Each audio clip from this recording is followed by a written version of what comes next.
everyone. Thanks for tuning in to another episode. I'm really excited for today. All of our guests so far have been from the U.S. Now, today we've got Alejandro, Romo, and Owen.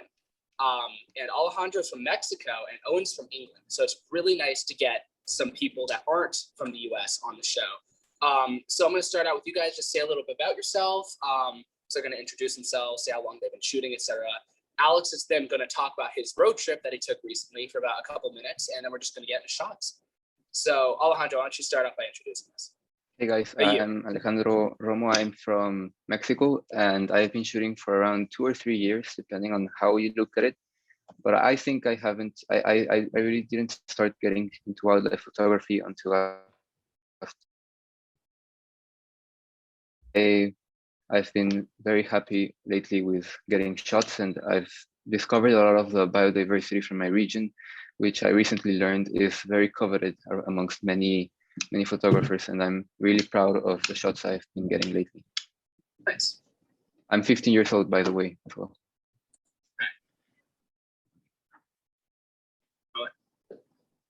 Hi, so yeah, my name's Owen and I'm a 17-year-old wildlife photographer from a county called Yorkshire in the north of England, and I mainly photograph birds, but I also do some odd mammals, and I've been doing photography around coming up to 3 years now. Nice, awesome. So those are our guests. They're fantastic photographers, and then we're going to go through their shots today. And Alex, why don't you tell us a little bit about the trip you took recently? Yeah, so you guys know me. I'm the co-host of YWPPC, and I just took a trip. It was about an 8-hour drive to Cape May, New Jersey. Did some birding, chasing that golden lighting and trying to get the best shots possible in the little amount of time I was there. In the time, I think I almost broke 2 cameras. I'm luckily able to save both of them. And, I have a history of breaking cameras. I can find the one I broke, and I lost it, so that's good too. So I'm really happy that I got a ton of good shots, and I'll be posting them on Instagram and showing you guys a few right here. So Martin's about to share his screen, and while he's sharing his screen, unfortunately, his camera is going to be turning off. But once he shares his screen and shows us the photos, I will be describing them for people listening on a podcast. And if you're on YouTube, then you'll just listen to my description. Awesome. All right, so let's start with this one, actually. So this first shot's of a gannet, and it's a portrait of the gannet. It's just cleaning or preening him or herself with a really nice blurry dark background. So take it away, Owen. Yeah, so when I took this shot, generally the place where all the seabirds are is chalk cliffs, so that's sort of bright white backgrounds. And with the gannet being quite a bright coloured bird, I wanted a background that would contrast to that. So there was some dead grass hanging over an outcrop over the top of the cliff, and using angles, I managed to just pick out the right angle to get this dark background of the bird. It's really nice. Yeah, I love the shot. It's really sharp, and it's a nice portrait. I love gannets too. Thank you. I see them sometimes by me. I just see them hunting and stuff, but they don't really come close to shore. Aside from one injured one that I had like a few years back that was on the shore. But so are gannets particularly skittish birds around you, or did you have to like really slow approach this one? No, they're actually really used to people. The place where I go is called Benton Cliffs, where quite a lot of English photographers go, and basically there's these large platforms that overlook the sea, and you can go on the platforms and look down the cliffs, and the gannets will land up like 2 or 3 foot away from you, so it's really cool. Oh wow. So were you, I know on a cliff you're normally shooting down, so were you shooting down a little bit on this one, or like were you laying down to get no more luckily eye level? this gannet landed just on the cliff top, so we're able to get eye level. That's awesome. Mm-hmm. Yeah, it's a fantastic shot. That's really great. Awesome shot. Okay, so I'm gonna switch over to this one. I love this shot. So this next one is what kind of owl is that? Sorry about that. That's Ferruginous pygmy owl. And he's on a, just a little perch with a little bit of framing. Some dead leaves are going around it, but take it away. So this shot I'm actually really happy with, because over the past few months there's this park in my city where this owl has been spotted several times, and to my demise, I had gone there several times, but I had never seen it before. And I've gone there after taking the shot, and I haven't seen it since. So it's a special moment. That day we were walking down the park with a few biologists who were taking us through a tour, and suddenly it was just like in the middle of the trees in a very branchy area. However, it later moved to a better perch, where it was, I think, about 3 meters or 5 meters away from us. My camera barely could focus, and it just stood there for about 10 seconds, and it was really cute. It's really small, and if you see it here, it looks quite big, but it's actually about the size of a sparrow. And I have never, like, I can never remember how small they are when I go looking for them. Yeah. Unfortunately, there were some great kiskadis in the area who were harassing the poor owl, and it flew off into some other bushes where we couldn't see where it went. And so do you know what, I'm sorry, do you know what kind of things they eat if they're so small? Well, I've seen them in other pictures eat sparrows. I can imagine that kiskadis are much bigger than this owl. So I can imagine that they were probably bothering it so that it wouldn't eat their children and their small babies. And they eat a lot of insects and a lot of lizards and reptiles. I went for a high key shot, and I just think it looks fantastic. I think it's definitely one of my favorite shots ever that I've taken. Yeah. It's such a great shot. I mean, it's really sharp. What gear were you shooting when you shot this? What? What gear were you using when you shot this? I was using my regular camera and lens. It's a Canon SL3. It's a very beginner camera, really. Mm-hmm. And 150 to 600 Sigma contemporary. Oh, same. I have the same lens, yeah. Yeah, it's an awesome lens. Were you shooting this in like the middle of the day, or was it? No, that was actually early morning, but it was very cloudy, so there was no direct light. I was actually at around ISO 6400. And I'm quite surprised. So you used denoise or no? Yeah, I did. And I'm actually quite surprised that it came out as detailed as it was, because generally my camera does really badly in low light conditions. And here it's my most detailed owl shot by far. I've seen ferruginous pygmy owls 3 times besides from that in a different area. Mm-hmm. And I, despite the better light and the better conditions, I could not get a shot as detailed as this. It's such a good picture. I mean, it's really awesome. Thank you. I love pygmies too. I've seen northern. I got a northern pygmy up in Wyoming like a year ago, maybe 2 years ago. But nothing like as close as this. I mean, this is awesome. Yeah, this was certainly an unforgettable experience. And something that I really like about this photo too is the fact that I can show this to many people and tell them that I shot it down at the park that's like 5 minutes away from their house, and they don't believe me. It just goes to show like the actual biodiversity in our areas and how we take a lot of nature for granted. Yeah, that's great. I had talking about high ISOs. I had this. I don't see a ton of ovenbirds, but I was in the Appalachian Mountains, and there's a ton of them. And one of them like went on an open branch, and it was like super dark. I went down to 1/100th handheld, and somehow still managed to get it sharp. And I had a 6400 ISO. I had 2 shots to get off. All right, so you want to go on to the next shot? Yeah, sure. That's awesome. Such a good shot. So this is one's by Owen. Alex, you want to describe it a little bit? Yeah. So what kind of grebes are these? Yeah, these are black-necked grebes. So it's 2 adult black-necked grebes with a really blurry foreground and background, and they're on the water with their chicks in the back. And the black-necked grebe in the front is actually almost kind of looking back at another chick on its shoulder, I guess you can say, and then the other baby is looking at the other adult.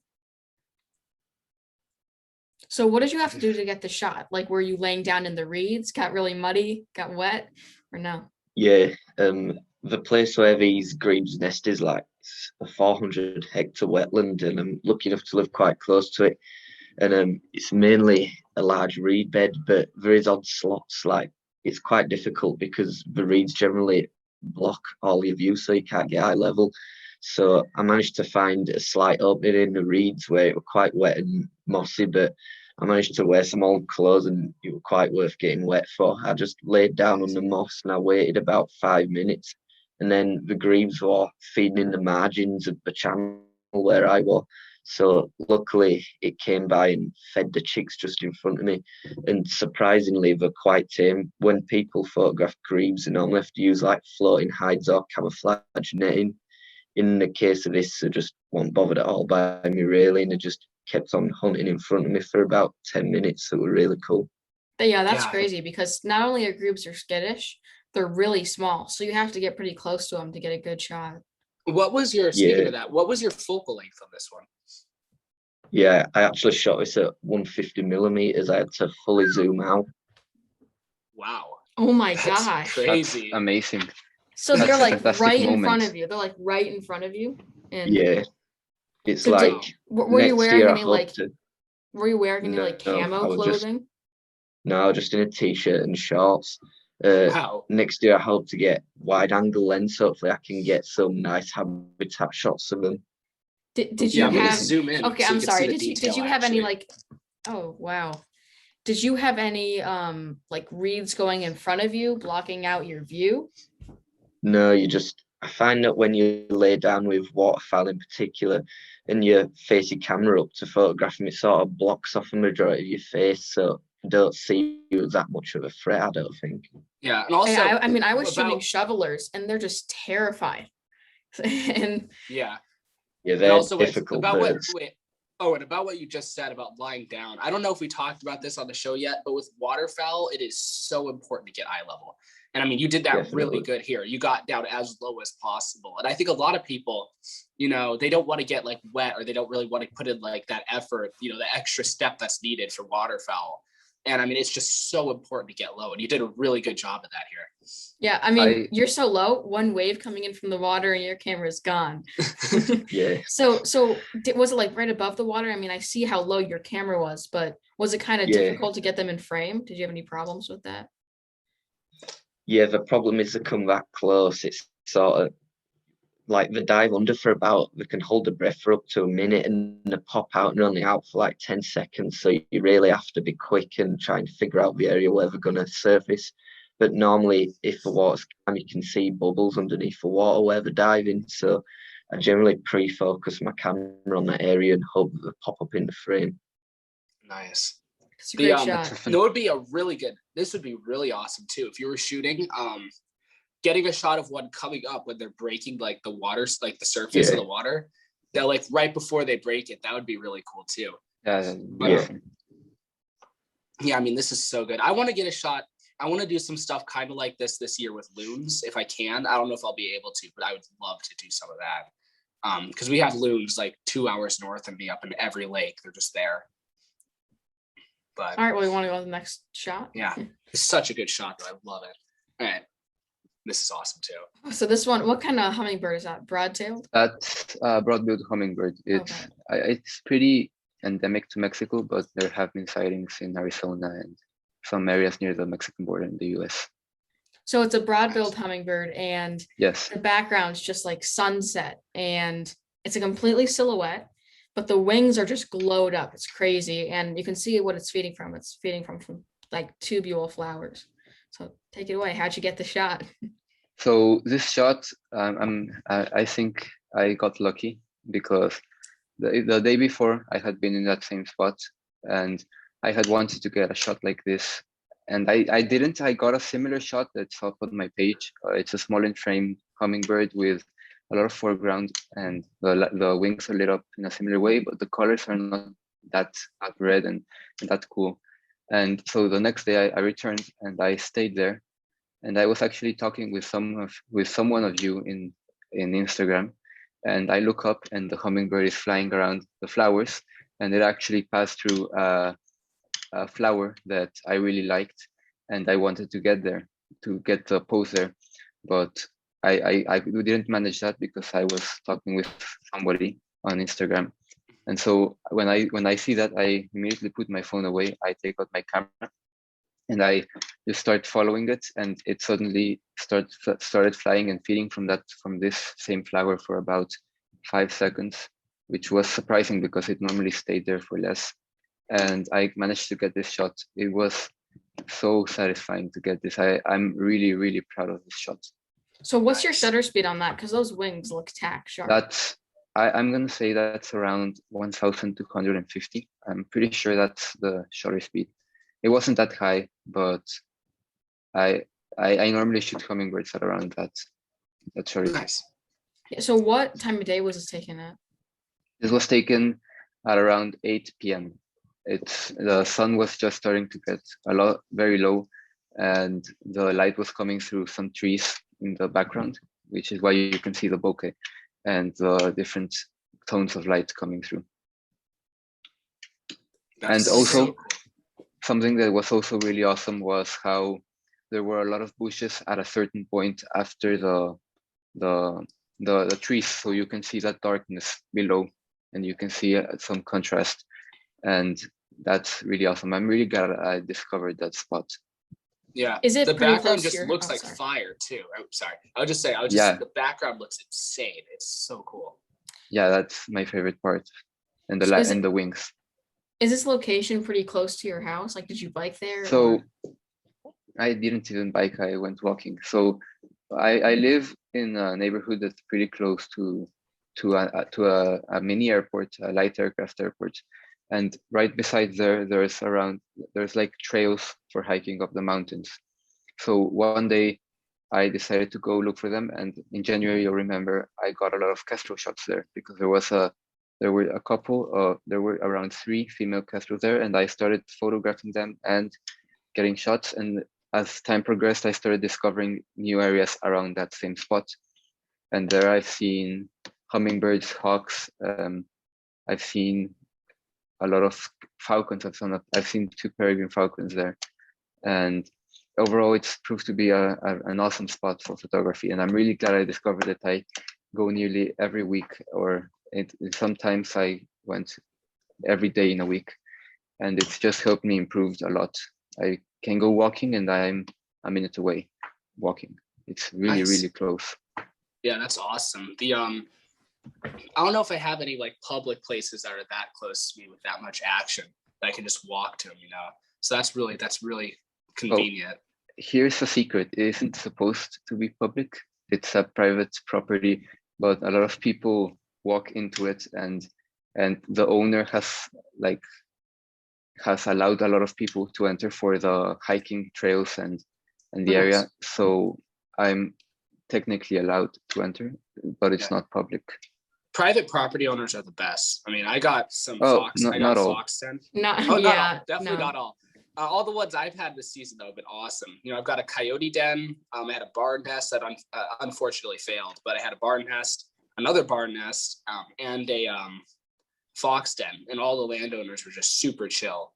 But yeah, sometimes they could not be the best either. Yeah, there's this one place near me. It's like a sunflower field, and we had a lot of red poles and pine siskins there during the summer, or sorry, winter, during the winter, and also just like horn larks, snow buntings, Lapland longspurs, and it just says like birders welcome, and he lets you go on. It's really nice of him. Yeah. So you want to take a look at the next shot? Yeah. So this one's actually by Alex on his recent trip. Yeah, so it's 2 red knots, which is red shorebirds, but one of the females in the front, which is gray, and she's blurred because I focus on the male and she's in front of the male, and then the background is just the blue water and the waves crashing in. So I did a ton of planning going up to Cape May, and one of the places I found was this place called Stone Harbor Point, which is just basically a massive beach and tidal flat, and I was photographing just some sanderlings when I noticed that I had a female red knot in my frame. And I tell my dad, like, there's a red knot. So I get really excited and I point to it because in New Jersey, it's endangered because almost the whole population funnels into the Delaware Bay. A big part of the population. Mm-hmm. And migration was winding down. So I didn't expect to see any, but actually we had 4. So I point to it because I got really excited. It's one of my favorite shorebirds. And I scare it. So I scared it away, but it actually went to some other red knots, 2 males and 1 other female. So I was getting a whole bunch of shots of them like in the sunlight, and then eventually it dipped behind the dunes. So we were walking and looking for other birds while after it dipped around the dunes. And then the red notch just popped up in front of me again. My dad was shooting a piping plover, and I decided just to focus on the red knots. And they decided to come really close to me because, they're trying to get their food before all the sunlight's gone and they have to go sleep. So they're trying to fatten up for their migration north. And they just completely forgot I was there and just didn't care. So, they didn't come as close as I could get a sanderling to come if you just wait, but they still came pretty close. And I was able to get some really nice shots of them. And my ISO was like extremely high because it's like right after sunset's behind the dunes. And denoise came in clutch. Yeah, that's the problem that I have here, because I shoot on the ocean a lot, and I only have one spot near me where you can get the sun for like an extra 20 or 30 minutes because it like loops around. It's like a bay sort of. I talked about this with Eli on the last episode, but every other beach, I do a lot of work with the piping plovers, and the dune, the sun just dips behind the dune and makes it really hard to shoot. But you pulled it off here, actually. It's really nice and soft. So when it dips behind the dune, you get like these really cool colors reflecting off the water in the sky. And I worked with those for like some great black-backed gulls, but it also made the water here really saturated. Nice. Also talking about the sun dipping behind dunes, I have a similar problem here, but it's not dunes, it's mountains. My city is surrounded by mountains, and during the winter, when the earth is tilted in a different position, the sun actually goes behind the mountains at around 4 p.m. So we don't get real sunsets at certain areas in the city. There are some points that do, some points that don't. And so it made it really hard for me to photograph in like around January to get golden light or good light photos, because the sun would dip behind at around 4:10 p.m. and that area would be in shadows, and it would be lit up, like it wouldn't be dark, but it wouldn't be ideal light that's kind of funny. I had a similar problem in like January for not being able to get golden light, but it wasn't because of zipping below mountains. It's because it was just constant clouds. Like every single day was clouds. I've got a spot near me, well, not near me, it's about 4 hours away, that I'm probably going to head up for this month for moose. And the problem with it is it's there's just mountains that surround this lake, and the moose are like always in the lake. They're just in June, that always has at least like 2 moose in it. But the problem is the sun does kind of like, it does get blocked out by the mountain, which isn't terrible. As you demonstrated here, you can still get good shots and shadows and stuff. But it would be nice if I could get like a really nice golden light sunset behind them. You know what I'm saying? Yeah. So I actually had one with the golden lighting right on it, like right before it dipped below the dunes. I had it, and I actually kind of liked this one more. Not really sure why, because the other one was like, had the food in its bill, the water dripping out. But yeah, well, that's awesome. I love this shot. The bird is beautiful, and we got the two of them together, so that's great. Yeah. So Alejandro, can you like go up the mountain and see the sunset, or no? Oh, well, the mountain isn't really small. It's really high. It's a it's a sierra. They're hard to get up onto. It's like a 4-hour hike. So if I wanted to get golden hour, I would have to leave very early and with a lot of supplies. So, and I want to do it someday, but maybe not for photography reasons, just like for doing it, because I wouldn't take my camera with a 600 up there. It would probably or get bashed or would be very heavy. Yeah, I got you. But right now the position of the earth has shifted, and now I do get sunsets and I do get golden hour, and that's why I could get the hummingbird shot that we just saw. Nice. That's awesome. That's great. So Alex, I love the shot. I love the bird. It's awesome. I'm gonna move on to the next one real quickly. Yeah. So this is a shot that I got recently. For the people, I'll let you describe it. So there's like bark going on a tree, and almost like a raindrop hole in the tree, and then it's just 2 baby barred owls sticking their heads out. And I was just on a call with Martin, getting this whole podcast ready together, and he sent it to me, and he's like, "Is this even worth posting?" And I'm like, "Hell yeah!" So take it away, Martin. 100%. That's awesome. Thank you. Yeah. So I was this was one of 2 barred nests that I had lined up for this year. Unfortunately, one of them failed. The one I was 2 minutes away from my house too, which really sucked. But this one, I was out trying to get some warblers, but the migration had already just gone away. I was just trying, and somebody contacted us. Well, no, no one contacted us. We saw someone at BardNet, someone that we knew, and we just kind of asked them. We weren't like expecting to get the location, but we like gave it a shot, and they just like they gave it to us. So it was about an hour and a half drive. We drove up there, and they just gave us the street, and it's this gigantic street. So we're trying to look for it. And all of a sudden I just look out, and right on the side of the road, I just see the hole with a chick just sitting in it. The two of them just sitting together. It was right on the road. So we pull over. The chick in the hole, there was 3 chicks. I have a shot with all 3 of them, but there's only 2 in this one right now. And then there was 1 fledgling outside of the hole. I couldn't get any good shots of it, but I noticed that later, like an hour later. And then the mom was chilling with the fledgling. And this mom was so chill. I mean, the mom on the other nest, I didn't do a lot of shooting at it because it's just, she was so skittish and weird. And I didn't want to push her out of the nest or anything. So I really just avoided it all season. But this one, I mean, the mom just didn't care at all. The chicks didn't care at all. The mom actually brought food. I think I'm going to post this today. We're filming this episode on June 8th. And I'm going to post this today or tomorrow, but the mom came in and brought food and just sat in the hole and like turned around and looked at me and stuff. So that was really fun. But yeah, so I was really happy to get a barred nest because the other one failed. And then I didn't get any other ones this season, but this one was a blast. And I was really happy to get the hole though too. That's really amazing. Thank you. And that looks amazing. I wish we had more owls here. Yeah, So I got you. What's the lighting on this? This was actually backlit. The problem was if you got there in the morning, it was all blocked. We had the same problem here as mountains. The mountains were blocking out the good light. And I was trying to do a backlit shot, like small in frame with like the golden, like fiery light coming through, but the mountain just blocked it off. So that didn't work. But yeah, I was happy with it. But yeah, so it was kind of like in shadow. It was actually, I could shoot this nest in harsh light because the tree above it just took out all the light. It was just all in shade. So I was pretty happy about that. Yeah. All right. Let's see the next one. That's amazing. Awesome. Thank you. Let's see. So this is Owen's shot. Alex, you want to describe it? Yeah. So this is what kind of warbler is this, Owen? This is a Grasshopper Warbler. Yes, it's a Grasshopper Warbler, and its back is faced towards us, but it's turned around looking at us, and it's singing. It's on an open branch with a really blurred background. It's a nice shot.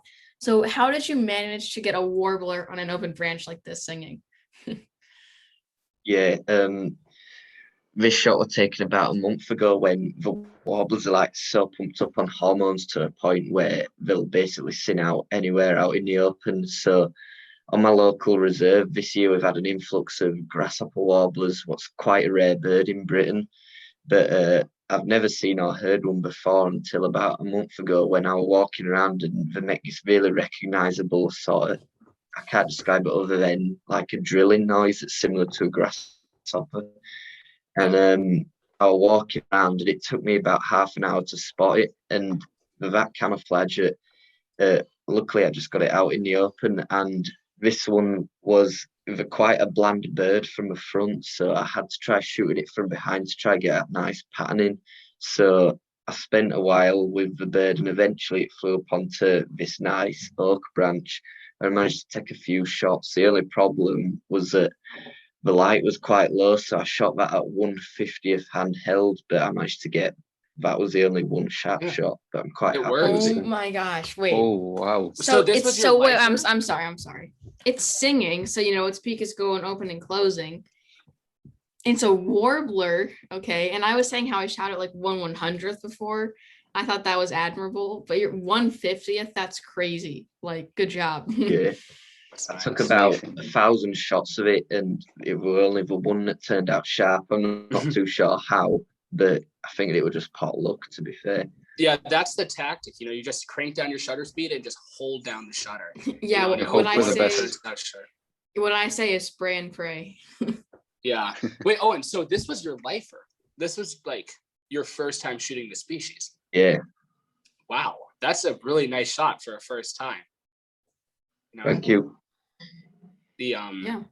Sometimes you shoot some warblers and it's just like the first one you see, it's like 30 feet up in a canopy, and then just you never see it until next year again. Yeah, So, well, they that's don't. awesome.